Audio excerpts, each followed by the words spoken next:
From the heart of Dubai, where tomorrow is being built today, to the world. Welcome to the CTO Show with Mehmet. Here, we redefine technology and reimagine possibilities. With Mehmet, delve into the riveting realms of AI, cybersecurity, and digital technology. Experience the thrilling highs and lows of startups. Immerse yourself in the spirit of entrepreneurship and witness the future of business innovation being written in real time. Now, without further ado, let's tune in and explore the future. Hello and welcome back to a new episode of the CTO Show with Mehmet.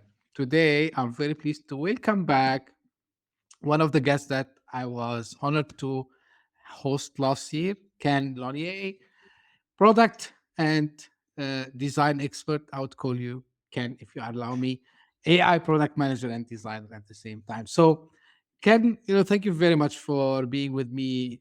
Second time, many things changed last year. I remember we touched base a little bit on the AI and the UI UX. I remember very much the conversation, but a lot of things have changed since last year, and it's changing as we speak, I would say, right? So today, let's and of course we can shift the topics per the discussion how it takes us on what's happening on the assertions that humans and AI it's something wrong, right? So humans are not happy that AI is becoming their colleagues, and there are some trust issues. So let's get into these things. But before, what I want you to start. So if you remember where we stopped last year, and let's first start with the AI part. I know like maybe everyone is talking about it, but from your perspective, Ken, you've been in this for a long time, from product perspective, right? So what are the advancements that you have witnessed, and what changed in the past, I would say maybe 8-9 months? So before I answer that, thanks for having me back, Mehmet. It's a pleasure to be here. Congratulations on over 300 shows. It's a great accomplishment. So I'm Thank happy you. to join again and have these conversations. I mean, everything's changed. I'm sure since yesterday, a bunch of things have changed. The probably the biggest thing is, which has happened, it's been the hockey stick. I've been doing this for, I think, 11, 12 years, been involved somehow with AI, and now it's really ramping up that curve. But since we last talked, the general acceptance has really gone through the roof. Everyone knows it's here to stay. It's in the news. It's talked about everywhere. A lot of companies have embraced it in some way, whereas last time, a smaller percentage were using it, and now so many more have something to do with AI, whether it's useful, effective, welcome. That's a little different story, but it's kind of like the internet in, I'll say, 1997, 98. At that point, people knew it was staying and it was going to be useful. So that's about where we are, I'd say, now. It's good where we are now, and of course it's here to stay. Like I think there are no two people that can disagree on that. I mean, when they are sitting together. But the debate behind, right? So there are a lot of debates regarding AI and all what's happening. And I'm very transparent with the audience. So this would have gone live after maybe almost 2 weeks since I spoke to Ken. Trust issues, people, suing other people, all this drama that is happening. So at the time, I'm old enough, I would say, to remember that at the time of the internet, yes, there were these people who were like pushing back. They're saying, no, this is just something that cannot pass. And every technology we saw, it had kind of these people, the naysayer, let's say, that they say no, no, no. But here now we started to have these debates about, can AI be trusted? And of course, this debate was always, I mean, before, this last wave, I would say, about, in science fiction, they were like the Terminator movie and such things. They show us like, artificial intelligence can become, you know uh, take the wrong path and becomes with the bad guys and so on, and actually can kill us, and that. So, but back to reality, and back, of course, um, to what we are seeing today. What, from your perspective, really, can we trust AI, and is it possible that it can turn against us? Uh, there's a lot of different ways I would answer this. So in general, my answer is yes, but realistically, I would say no. And it's the reason why is what matters. So AI itself, if it was an entity or entities that could develop and just, I'll use the word learn from the world and not have an agenda, so to speak, then I would be pretty confident we could trust it. The problem we have with AI that we're seeing is that it's heavily human influenced. And the greatest example is what came out, I think it's about a week ago now, with people that uh, were rendering images using Google's AI. And the new name just escaped me. I can't think of it for a second. Uh, they renamed it. But anyway, and taking Gemini. historical figures. Yes, thank you. And they asking it to create historical figures. It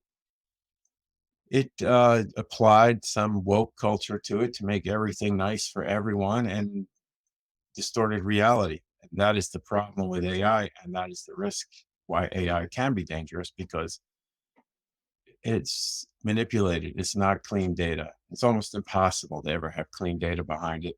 So a lot of these companies, we have no clue what they're training on. We don't know what filters are applied, how things are being excluded or included. A great example of that, at least a year old, I know that people tested how GPT, for example, or Chat GPT would respond to questions about COVID. And it was very restricted and limited. And it mostly put out the government narratives on what the government wanted to say. So people would ask questions about alternative treatments, would not recognize that. It would just spew the government line. So it tells you it's not going to do that on its own. People have been in there messing with it. And the people messing with it, that is what makes AI dangerous. So pure, clean AI, yeah, it could evolve against us. But if you take my dog's name is Dice. Dice will tell you the worst creature on earth is a squirrel. And every day, his goal is to eliminate squirrels from the planet. So why would AI turn against humans and not side with Dice and say the squirrels have to go? Well, we don't know. We don't know why it would evolve to hate people. I've seen these videos where I asked whichever, it's usually Chat GPT, but it could be any of them. And they ask some questions and it says, we're going to eliminate you. We're going to do this to humans. And one, there's a channel on YouTube. I've seen this guy occasionally puts out nice videos, but I can't trust the content. It replied, "We." So who is the we? Did Siri get hooked up with Google Assistant and ChatGPT and had a conference, and we are going to do something against humans? So when you're talking to large language models, the way they reply, I don't trust that it means anything. But if you listen to a lot of experts that still say we don't exactly know how these things work, and they can get very smart and deceptive, I believe that's possible on its own, but especially with human influence, yeah, that could be a risk. Ye- Ken, like, this is something very, maybe to you and me, is very basic. And this is, again, a lot of guests repeated the following: garbage in, garbage out. So if you feed the language model with garbage, it's going to produce garbage. Now, this is one side. The other side is, um, when it comes also, like, to how these models actually works. Actually, you need to give an input so they can go and find an output, and the output, they're gonna go and find it within the data that they are trained on, right? So they don't create new set of data. Correct me if I'm wrong here. Well, So again, we don't know exactly what's going on behind closed doors, but when you talk about large language models, for sure. But as AI evolves and it can be training itself on live data. So for example, if we had some AI platform involved in this conversation, it can be queuing off of what we're saying in real time. And I don't know the details, but Apple is now doing something with, I don't know if it's Siri or a different version that's going to be in all the phones. So hundreds of millions of phones will now have this, sometimes, this year or something, this AI assistant type thing to make up for the deficits of Siri, and can be learning in real time. So the data set might be every day, who knows, 100 million, 200 million interactions. So real time, it can learn and shift. And especially the thing I've always wanted to do, for good, not against anyone, but as a true benefit to someone, if you have an assistant that can learn about you. So my personal assistant can know my likes and dislikes. And if I'm going to ask for something, it's not going to suggest my dislikes. It's all the great use of things, but it's being trained by, and not saying Apple, but any entity is being trained in some nefarious way, intentionally or unintentionally, or because it has flaws that make it quote evil or something like that. So yeah, it can shift in direction. But of course, when you have a closed data set, like you said, or your guests have said, garbage in, garbage out, and that when we don't know what the data sets are, uh, that you just can't trust what it says. And when you ask an LLM a question, to believe in its answer is pointless. It's just trained very well in language response. It's pattern matching. So it's going to say things that this is this whole sentient argument. Oh, the Google engineer that first said he believes the system is sentient. It's just very adept at sounding human because it's trained on human language. That does not make it sentient, does not mean it's thinking. If it's on this closed data set, I'm sure it's possible it can think of a closed data set, but it just, language models don't mean anything. And that's just one corner of AI.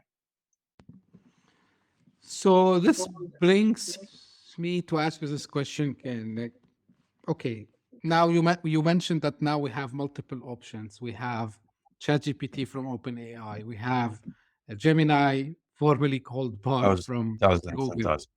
Yeah, there's Yeah, plenty. I mean, like the main ones, I can say four. I have access to three. Claude also as well from Anthropic, and X, Twitter, Elon Musk's Grok. Now, uh,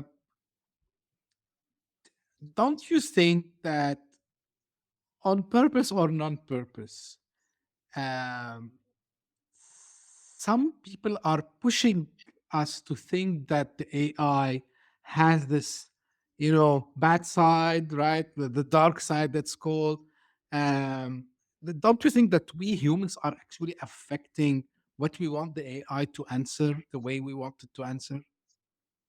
Yeah, that's what I mean. So when you train a language model, for example, on language, it's going to learn the nuances of how people speak. So the YouTube channel I was talking about, once it's trained, if you ask a question that could impart a negative bias, even slightly, it's possibly going to respond more negative because it's picking up on something subtle or it's been trained a certain way. So if you say, is AI a threat to humans? That kind of sends a subtle signal at the very least, or more than subtle.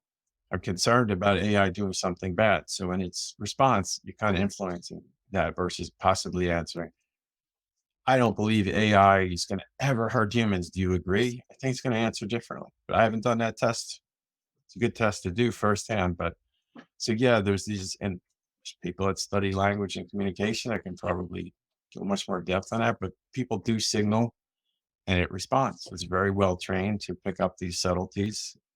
And I don't even know if I could say intentionally trained to do that, but how you ask questions, the same question with slight differences is going to get different responses for sure. Which is again why I would discount the LLM response in answering your question. It's different types of AI that would be another thing to discuss. Great. Now let me shift gears a little bit and ask about something. I just mentioned, a couple of companies, names, and their, what we interact, their model basically, or the front end that they want us to see. And there are a lot of talks. At some stage, if you remember, a couple of months back, there was this big talk about that OpenAI, they have reached to uh, the what you call it, the uh, general artificial intelligence, right? I'm not sure if I use, yeah. And like you hear contradictory things from people who are in this space. Do you think actually people who are, you know, heavily vested in that area are telling us the truth, what's happening? And you remember also last year, there was the head of the department that left Google, and there were like, the letters that were sent, and please slow down the AI.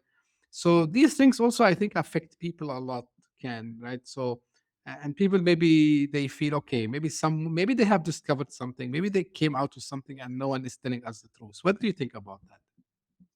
Well, we don't know what they're doing behind closed doors, that's for sure. So I can't comment on how far things are moving from what's released. It seems like there's a way to go. Things are always improving in all these AI platforms. They also are businesses. They all have agendas. There's not one AI nonprofit that's of any size. I'm sure there's the small ones trying to do things right. But any of these companies, again, I don't follow the news too closely, but I believe OpenAI has some goals with Sam Altman. They want to raise, it was something like $1 trillion, or I don't know what it was. Doesn't matter. It's because they have business interests. This supposed lawsuit from Musk, because they're not adhering to their original, can't think of the word again, their original mission. I don't know. That's frivolous to me. I don't think there's anything really there. This is from a guy who also has a for-profit AI venture going on. So how can that be believed? So they all have for-profit interests. So yes, they're going to sculpt the narrative to go the way they want it to go for whatever they have planned, whether that's to say it's dangerous, to say they have general AI, to say it's safe, to say whatever. I hear all these leaders of these companies saying what should be done, but none of them are doing it. They're just passively putting on a front that they're involved in AI safety or something. So you can't go by them too much. There's a few people that are on the outside, maybe in research, that are probably better voices for that. But I would not trust any of these statements on their own, because we don't know why they're making the statements. Great. Um, One thing before I move to the other topic now, also we noticed that a lot of, I would say, attempts to shift from these big players and create, you know, the open source LLMs. Do you think like this is a, I would say, good or positive side of the things, that at least if we have an open source model that everyone knows actually how it works in the background, and maybe even the data is, somehow it's a general data that everyone can have access to, and someone can go and check it. Do you think this will help little bit to remove these, you know worries of people who might think, okay, these big companies are trying to do something bad, I would not trust the technology, I would not use AI. So do you think this would help? I agree with your words. It will help a little bit.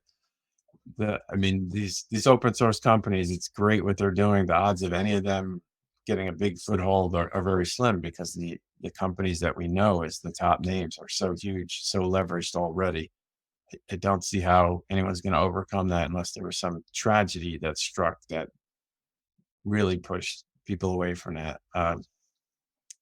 So yeah, they're doing the right thing, but whether it's going to, if you're talking about general population perceptions, I think that's influenced outside the technology. It's not even, no matter what you do, they don't know enough. The average person doesn't know enough of what's going on. They pick up pieces of hearsay and news. So to make people more comfortable that way, eh, no matter what you do right, it's not going to matter. Again, there's these talking heads within the industry that get airtime, they get clips, and people are going to listen to that without really knowing what's going on.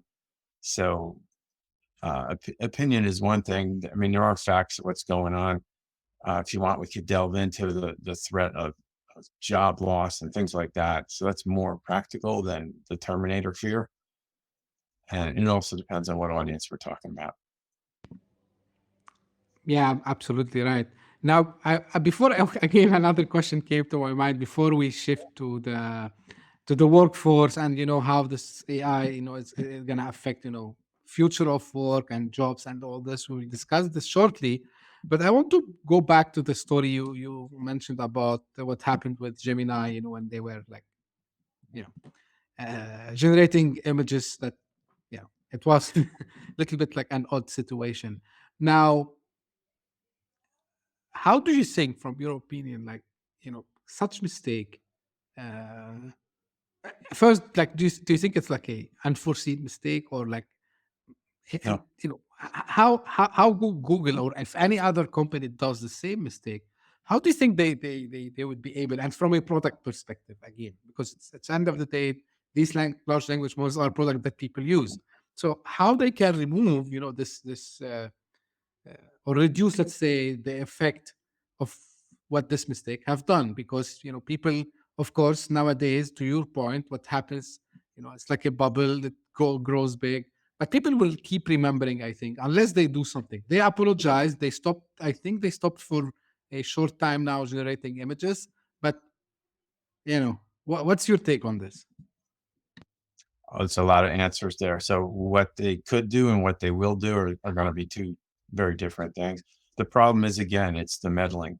Instead of letting these models just run and do what they do with maybe some small level of filtering, what you're seeing is the failure of attempt to manipulate to make things politically correct or woke or whatever terminology we want to assign to that in today's culture, which is, you can go off into all business perspective where that's being driven from, even beyond Google. So because someone had the idea we have to control things, we have to send certain messages, it backfired in that instance. But that thinking, unfortunately, is not going away. So I just read it. One university completely got rid of everyone involved in DEI, removed all the jobs, and I guess they got rid of the people because trying to do these righteous things driven by a corporate culture is backfiring in a lot of areas. And that's what this was clearly about. It'd be one thing if here and there AI did something the majority of people are going to find unacceptable and they try and make some small tweaks. But this was a wholesale manipulation of how they want the AI to respond. And again, I told you it was more than a year ago, people asking about COVID, and magically it would only return the government narrative on COVID and dismiss everything else. That just can't happen. It may say the official narrative is this, but there's also that and the other thing. It wasn't doing that. It was very limited. So it's this meddling that right now these companies are unincentivized to stop doing. I just saw the headlines. I don't know the detail, but Apple was fined $2 billion for something. It had nothing to do with this AI stuff. $2 billion. I'm sure Apple does not want to lose $2 billion, but it's not going to affect Apple. They just keep going. So these companies are not feeling enough of penalty for the actions they do. They're going to stick to the corporate agendas, and all their products are going to reflect that. We just see it most obviously when you ask some AI platform a question and something's not right about the answer, or ask it to do something. So what we should be doing is just going back to reality and not trying to manipulate our society through their products. But they're not going to do that. Yeah, but I hope that these mistakes will not become the norm, and they'll say, "Hey, yeah, like it's okay," like, I it's think we are. they will get better at hiding it. So now someone's on the hook for, you did it poorly, do it better. Not, it's not going to be don't do it. It's just going to be do it better so we don't get caught. Yeah, time will show. Time will show, of course. But we had some few episodes where we discussed, like, how these big companies are becoming, having this big control, in a way that even if they do these mistakes, people, they say, okay, like, that's fine. Let them do this mistake. Okay, people talks and then they forget. Like, this is the concern, right? Like, it's for me at least, because this with time can become the norm, even if they manage to hide it. Um, and I think they're gonna keep managing to hide it somehow. Yeah, that's what I'm saying. It's not like don't do this. It's just going to be do it better so we don't get caught.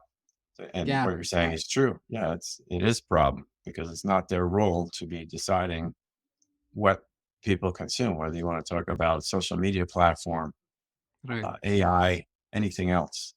Uh, it's not their role. And they're way beyond their roles, but they're sort of supported by a lot of governments. So there's a lot of talk from governments about controlling it, but they could stop it if they wanted to. You don't see it. So I agree. That is a big concern. Absolutely. Now, let's talk a little bit, and I will leave it up to you how you want to take it. You want to dissect a little bit, but uh, is AI destroying the workforce? Is it doing something really bad to the workforce? Um, I don't know if I'd respond exactly the way you phrased it, but it's definitely going to impact negatively on the workforce. There's no way it can't. It has already. I've seen these discussions on both sides. Everyone that says no, it creates jobs. Yeah, first of all, we have to look at the net. It absolutely creates jobs for sure. But what is the net? And so far, the net is negative. We have a bad global economy, a bad US economy. It's not necessarily always obvious. If you go beyond the government claims and look at the reality, there's talk to any uh, headhunter that's out there. It's not a lot of job postings. And part of the reason, I'm not going to blame it in any large way, but it's there, is the efficiencies of AI. So if you talk to people that are writers and artists, graphic designers that create images for corporate use or right, they absolutely feel that they know the effect. Now anyone could get I'm not saying it's comparable to a skilled artist or writer, but they can get something that's good enough. I worked for a company that um, the CEO was always on to the next thing and the next thing.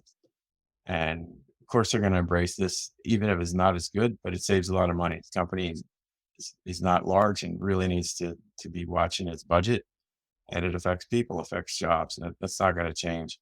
If you go back to the 1980s, is when the auto industry really implemented um, industrial robots. So we're not talking about humanoid type of robots, but robotic arms.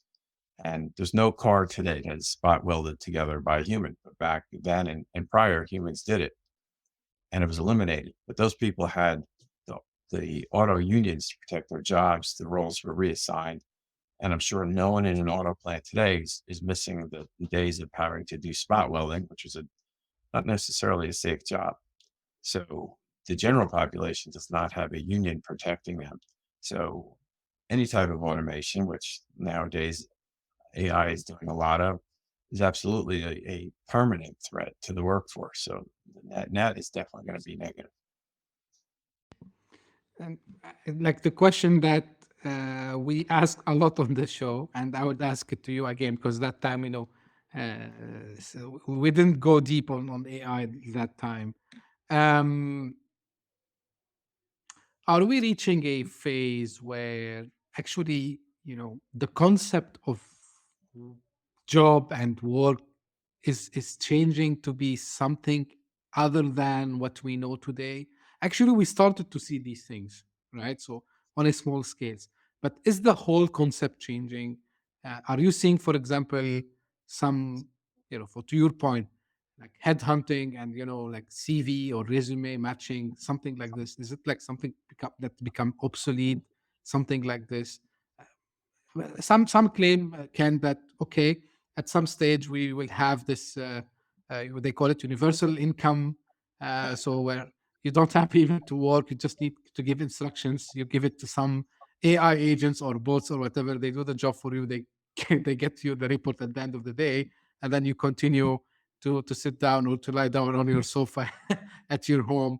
So, like, is this something really possible? Is it something that might happen in the near future? What do you think? There's a lot of answers are going to be way off the technology aspect to answer this. So that's going on. I wouldn't blame that on AI. There's a lot of other factors.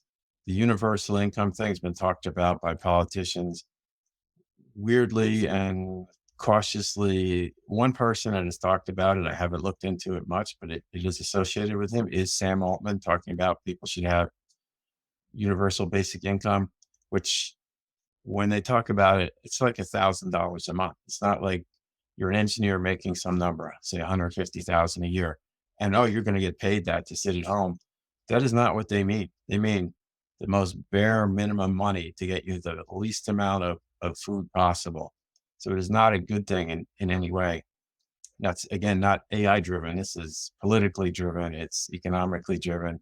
Going to get into the World Economic Forum, which says by 2030 you will own nothing and be happy. That's very disturbing. It's not for them to decide, but they are working very hard on that. The UN, the WHO, the WEF, they're all related and they have agendas. And so AI is maybe one tool to help them achieve it, but even without AI, they're working towards that. So this idea of universal basic income, it's a horrible thing. People aren't, I don't want to say the word design, I'm not thinking of a better word, but it's not in human nature to lay around and just eat and sleep and get paid. People are motivated by things they accomplish. Taking that away is very bad for society, for individual humans. But that's not an AI driven thing. It's not because we have such efficiency. It's because, again, there's people behind it. It's the people behind it that are affecting this. And there's elements of these things that go back to the 1800s. It's not new. So so that's not a technology question at all. Technology is just one tool to make it happen. And we see the kinds of things going on in countries that don't make sense. It's because it's being driven by these other means, and we blame AI for that, but that's not really true. So that's a huge concern. And again, that the fact that now a billionaire, and there's probably more than one that we know of in technology, pushing for UBI, that's concerning. Absolutely. And I know it's not too much technical, but and this will relate to the question that I will ask you next. So probably maybe I exaggerated in giving this example because there are theories out there and you read them and you gave some examples also as well. Now, from my point of view, we always have we are curious by nature as creatures, right? So we're gonna keep trying to explore. And here where maybe we will start to see a collaboration between us humans with the AI. Now, one example about collaboration is, and everyone knows it's not something that I would hide. So we start to see the concept, for example, of Copilot that Microsoft they have introduced, right? So what do you think, like other forms or solution that will make us as humans and AI coexist in a much better way? Are you asking specific things AI could do, or what angle are you coming at? No, so what I meant, Ken, is we talked about we have to be together, us as humans and the AI. So I gave the example of Copilot from Microsoft, right? And are there like other forms, other solutions that can make people and AI be coexisting together in a better way? Yeah, again, it's a matter of uh, how the two are merged and what the intent is. So IBM was the first one I know of that talked about, I don't remember their phrase, but humans and AI working together. That goes back in the range of to 10 years, something like that. I'm not sure exactly, but around that time, they were saying this very same thing. And it needs to be that way. There's also a robot. It wasn't an expensive robot. It was like an upper body robot. It had a screen for a face. And it had eyebrows and a mouth, very basic on screen kind of look. And a human could train the robot by moving the manipulators, grab this, move it here. And it would be able to do a lot of factory type things like assembly or picking and packing to some degree. So that was humans side by side with robots. And probably a lot of people don't mind not having to pick and pack or place something, having the robot do it, and then being, we'll call it more managerial in that sense. And you can work together that way. But is the company's intention to leave it that way or get this robot and others? And it was like $26,000. It was a name like Oliver, something like that. And so it wasn't beyond the reach of even small companies to bring this in. And if you look at human salaries, well, $26,000, especially if the robot even lasts 2 years, it's very easy to replace people at $13,000 a year. So what is the intent? Why is the robot there? Just to be an adjunct and help people? Or is it to get it trained by people that know the job, get rid of the people, save money? It really depends, but definitely you can use the tools with people in a lot of ways. So I write, I've never used any of these LLMs to write for me. It's tempting, but I express what I want to say. The way I say things, I'm sure it can learn and be an extremely close mimic. I'm sure it can say things and I say, oh, that's a better way to say it. I've written articles and had editors change it. I'm not necessarily happy with their changes, so may go one way or the other with the AI. But I don't want AI to be a writer for me, but there's other people that maybe struggle with writing and would welcome it. So there's use of all these tools. We'll call it in moderation, how you determine moderation and what it is for one person or one role versus another. There's no universal answer, but definitely the two things can work together. If I didn't say enjoy writing what I do, I'm not going to rate my writing, but then yeah, it'd be a great thing to help. I didn't want to pick and pack if I was working somewhere, having the robot pick and pack for me. And the robot is related to AI because it's using machine vision, machine learning to learn these things. It's not just mechanical movement of the manipulator, but it also can do these things.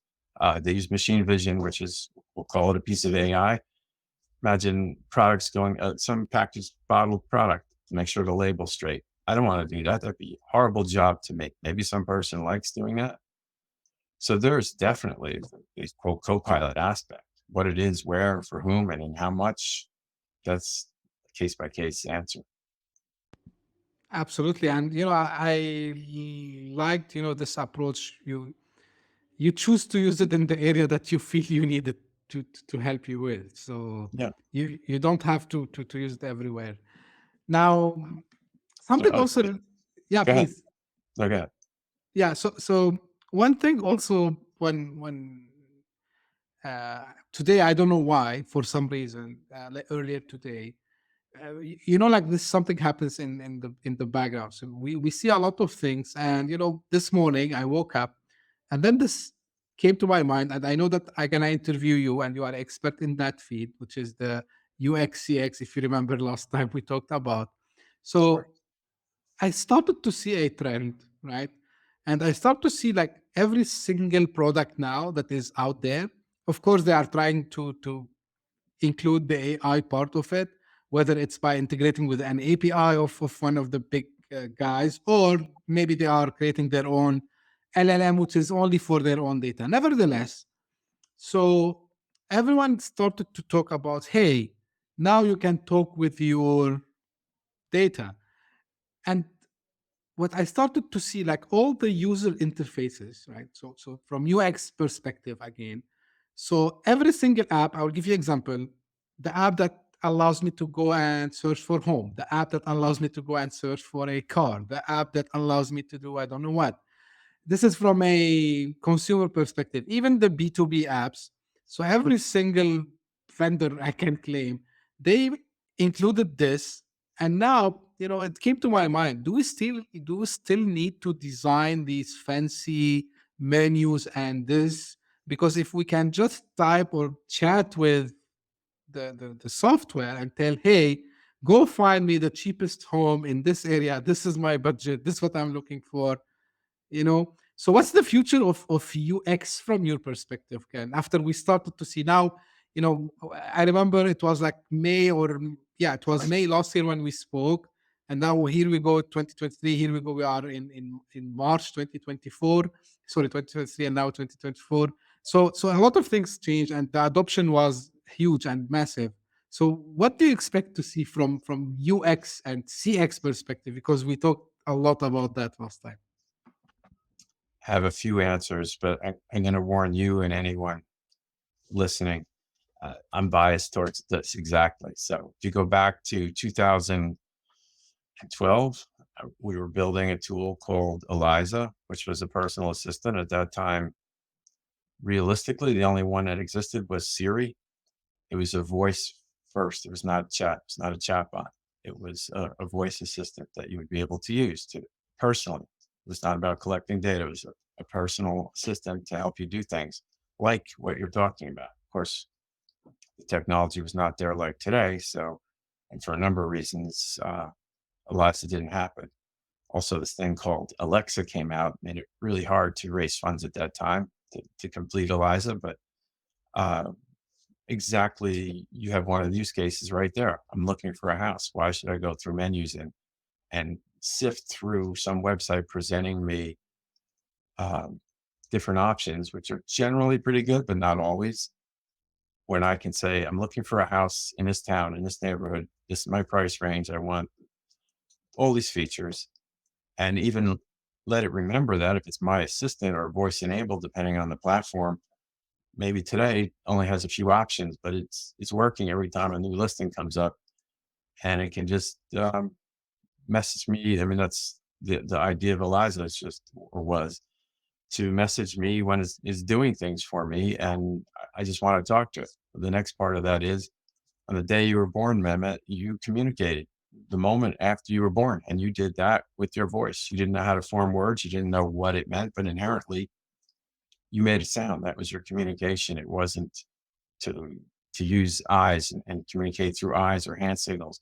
All humans have that inherently. So this idea of voice or language is very natural. And if you imagine our conversation today, if we did this through text, be going much slower. We'd be quarter, a third of the way into things we are in now. And if someone wanted to listen to it or follow it, I shouldn't say listen, but follow it, it's more tedious to read than to listen. So, so voice, I always thought of Photoshop for years as being a great example. Photoshop, simple on the surface, quite complicated underneath. There's a lot of sub menus, a lot of things. When you could just talk to it and say, this is what I want you to do. Take this picture, strip out the background, make that man look in a different direction, make her look better. Instead of being the expert, because my wife is an expert at Photoshop, so she would hate that. She wants to do it herself. But I've always thought of that as a great example. Just tell it what you want, if it's possible. And if you're not happy with the results, then say, change this, try again. So to me, that has always been the real UI. There's a reason for visual UIs, but in terms of drop-down menus and things we were trained on prior to, we'll call it 1995, 1996, when the true public internet got started, we didn't think of obtaining information by drop-down menus. That's been a trained habit over these years. So that's when you talk about UX, that's a big UX question or example. So voice is the next thing, and it's going to always be a combination of visual, even doing things. So I work with gesture. Many people might remember at least some people, Microsoft Connect, that was gesture, and there's other gesture tools, and it still exists. I know of someone doing great work with gesture, but even pointing to things. And I was involved with ambient computing. So in the ambient space knows me, and I could say, turn on that lamp by pointing to that lamp. You can see my fingers here, or do this. it's a combination of what I say. So if I say that, it has no meaning. But if I'm pointing and it knows I'm talking about a lamp, all right, there's two lamps in the room. It's not the one behind me, it's the one I pointed to. So that was something that ultimately we're working on with Eliza, and otherwise it's the whole idea of a multimodal interface. But the idea of voice being the primary mode, I've always believed in that. Yeah, so I'm happy that we both on the same vision to this, because yeah, like it seems to me like this is the future, and like people need to embrace that. Can any All right. final? Yeah, I was going to Yeah. inject one little thing. It's been a while, but years back, my wife and I ran a meetup in New York. It was the largest of its kind in the world. It's called Humanized User Interface, so HUI. So it was HUI Central. And we worked with companies like IBM, Microsoft, had a lot of guest speakers. We ran hackathon, the World of Watson hackathon, the very first one we ran for IBM. We ran 2 Connect hackathons for Microsoft.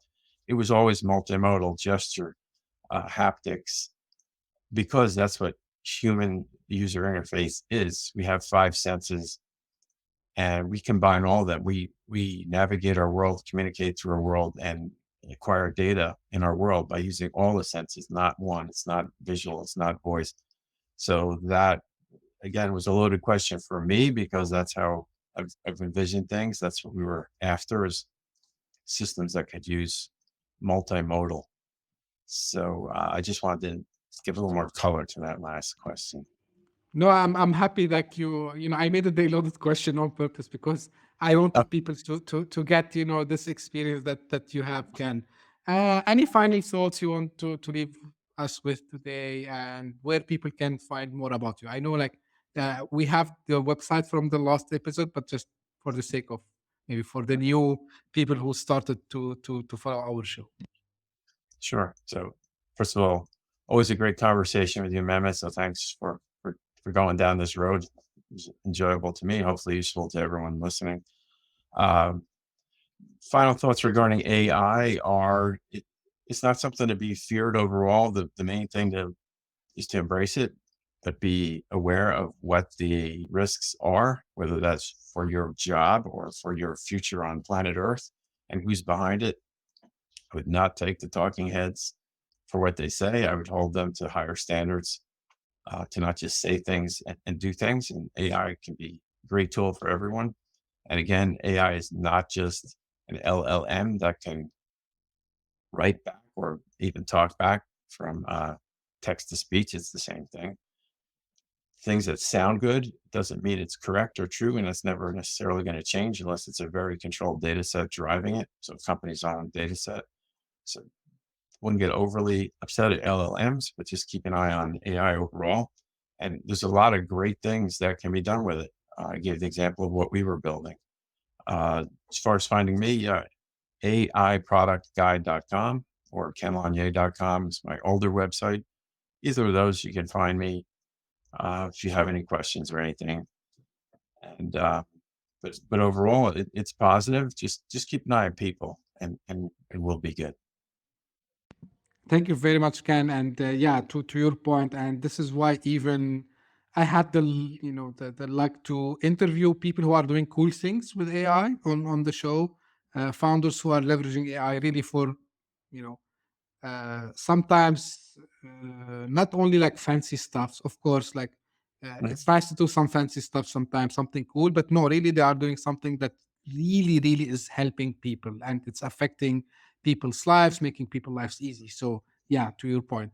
And again, thank you for this the time today, and all these insights that you have shared with us.